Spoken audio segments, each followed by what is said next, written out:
Welcome to Savvy Talk, brought to you by Do Business. Today's guest is Asma Lootah, the founder of the 100 Wellness Center based in Dubai. After graduating from George Washington University in 2000, she started a corporate career where she worked for 5 years before launching the 100 Wellness, a place that offers personalized wellness services, functional training, physiotherapy, and homeopathic specialists. It's also Dubai's top Pilates studio. Her business became a great success, ranking top 100 small medium business enterprises in the UAE, along with the best health and fitness facility by the Sports and Industry Awards. She has won numerous awards for her work, including the Sheikh Mohammed bin Rashid Award for Young Business Leaders and being named the Emirates Woman of the Year for her work in the Achievers category. She is a true pioneer of the industry, and her story is extremely inspiring.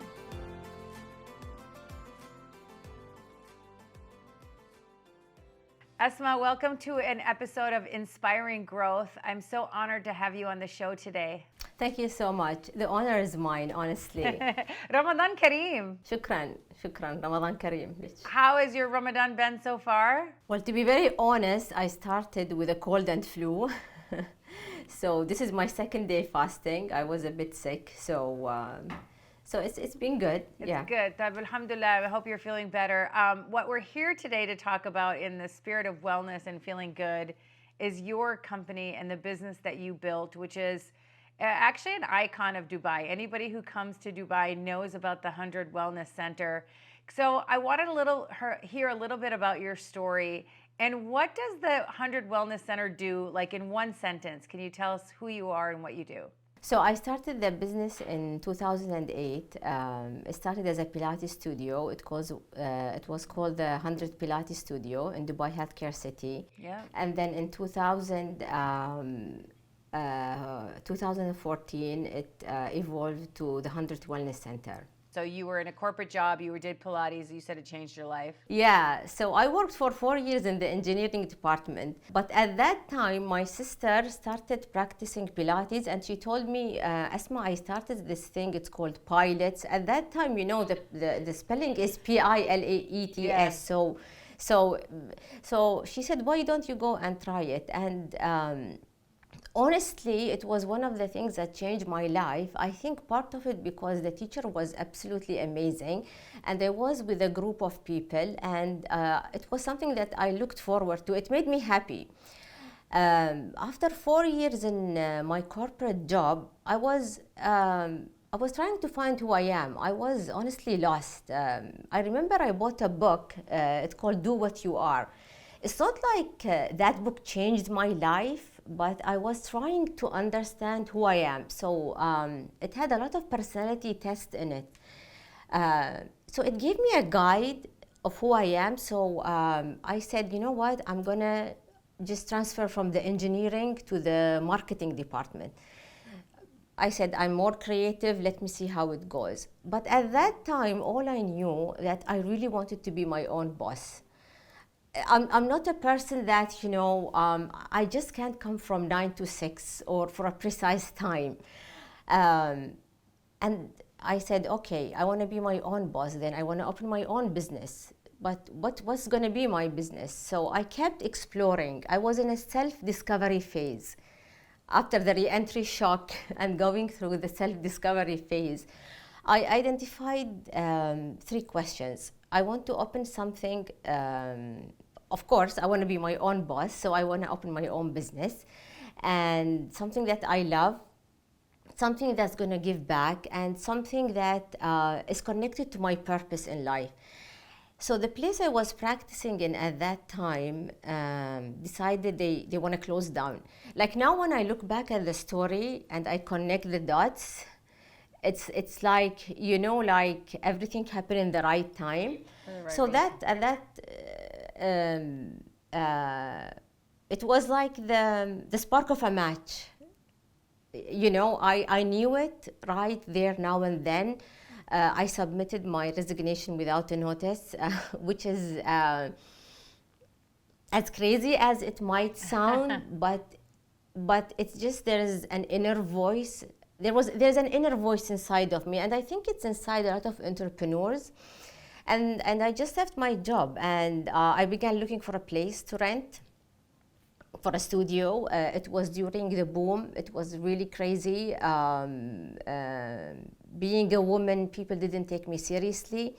And not just being a woman, being a UAE national, a woman.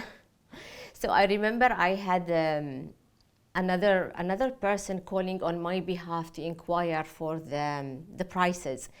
And then, yeah, the 100 Pilates studio was born. That's an incredible story. So you had a calling, you had self-awareness that you weren't made for the corporate world, and you decided you had an itch that you had to scratch. Like you had an idea and you're like, okay, the minute you knew it, you couldn't stay in your corporate job, and you really decided to build this business, and you went looking for a place. That's an incredible story, and it makes me, I mean, I'm the same. I wasn't really into the corporate environment, and I really knew I wanted to work for myself. But when you think about like sometimes we don't reflect. So like listen to your story, like you reflected now and connected the dots. What were some of the roadblocks that you faced, and how did you overcome them? Because you're a woman, you're starting a business, people don't know what Pilates is, you know, you're doing your own startup. I face a lot of challenges. I think most entrepreneurs they face challenges, but the challenges that I faced is convincing authorities of my concept. Because when we first opened the Pilates studio, it was straightforward. It was one service. It was in Dubai Healthcare City, but they wanted us to be a clinic, which is, I kept telling them, it's a Pilates studio. It's not a clinic. And if you're a clinic, we had to pay a lot of fees being a clinic. So I had to fight this fight. So in 2011, after 4 years, when I opened first the Pilates studio, my parents, I'm the youngest female. So my parents, they were very surprised, like, well, what are you gonna do, you know, especially with something that nobody knows. So after 5 years, my dad offered me a villa that he has in Jumeirah, which is something that will rarely happen with my dad. So that's when the 100 Pilates studio, the 100 Wellness Center was established. So I decided to demolish the old villa and build a new one. And that's when I began facing a lot of challenges to convince the authorities of my concept, because it's a clinic under Dubai Health Authority, and we have a coffee shop, and we sell supplements, and we sell sportswear, and we are a gym for women and men. So to get everything under one umbrella and under one license, it took a lot of convincing, but I kept reminding them of the vision. I always tell them we're in line with the UAE vision. We're the trendsetters. We are the change makers. So just hear me out. I know there is a rule, and I know that probably in the rule book it says that if you're a clinic, you're not able to sell supplements. But why not? Right? Why not? If you're a clinic, you're not able to sell juices. But why not? You were doing things no one was doing before. You were asking for things like the fact that your father gave you his villa just sounds how much he believed in you and your idea. I'm so grateful to my parents. I'm extremely grateful, and I'm extremely grateful for my dad. It's not easy to convince him or please him, but I guess by I think maybe this is probably a shared common thing. We also share as women.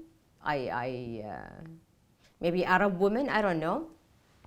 When did you look back and say, okay, I think we have something here that the market and the customers love? Like when I'm there, a client will come to me and say, you know what, Asma, we love this place. You knowing the 100, you know, that just makes me happy. Worth every single sweat and blood and all the hard work. So tell me about the culture and the people that work there. How do you instill that ethic that you just talked about into the business? I'm extremely grateful to work with amazing people. All the people that work with me, and I always choose to say work with me, they don't work for me. We share, and I make sure that whenever we have a partnership or whoever we work with, from our gardener to the cleaners to the reception desk to the doctors, we share a collective values and ethics. We're on the same page. So I always say it's the second family that I created for myself. They're people that worked with their heart, with integrity. They love what they do, and you can see it. You can see it from the doctors, the way they provide care for the patient, from the receptionist. And I make sure when I hire people, you know, Maha, you cannot replicate energy. So, and the collective energy of the people at the 100 Wellness Center is so strong that it's positive. So when you enter the place, you can feel it. And I make sure with, especially with my admin staff, I train them personally. I remember I heard Brene Brown, she was talking about leadership, and she was saying a leader is a mentor. And honestly, I do see myself like I do mentor them. Yep. So we established this a very nice environment. We are there to serve. We are there to. We were working with purpose. Yeah, I can feel it. What does having this business mean to you? Oh, it means everything to me. I breathe it. I think about it. There will come days where, yes, I will be like, am I doing the right thing? I remember when the building was ready, it has really high ceilings, and I sat and I was looking up and I was like, what did I do? But it's my purpose, I guess. It goes back to my purpose to serve. And your dream going forward, what's next for the business? Where are you going to take it next? I remember a quote by Steve Jobs. We don't need to be the first. We want to do things right. So we're taking it steady and easy and focusing on our patients, our clients. We're not going like huge or big. I don't want to franchise it because, or open another branch. I don't think I can franchise people because the people of the 100, they make the 100. So just keeping it simple, I guess. I love that. I love the fact that you said we can't franchise people. What's the one thing that you regret in the business? I don't have any regrets. I feel and I believe every challenge, every setback, it's a lesson for us to learn from it. I don't have any regrets, honestly. Do you still do Pilates? Yes, I do, and I practice 3 times a week. I'm going to come to your facility next week when I'm in Dubai. Thank you so much. Thank you so much. Asma, co-founder of the 100 Wellness Center. I'm so delighted to have you with us today. Thank you so much. I'm so honored. Thanks. Thank you.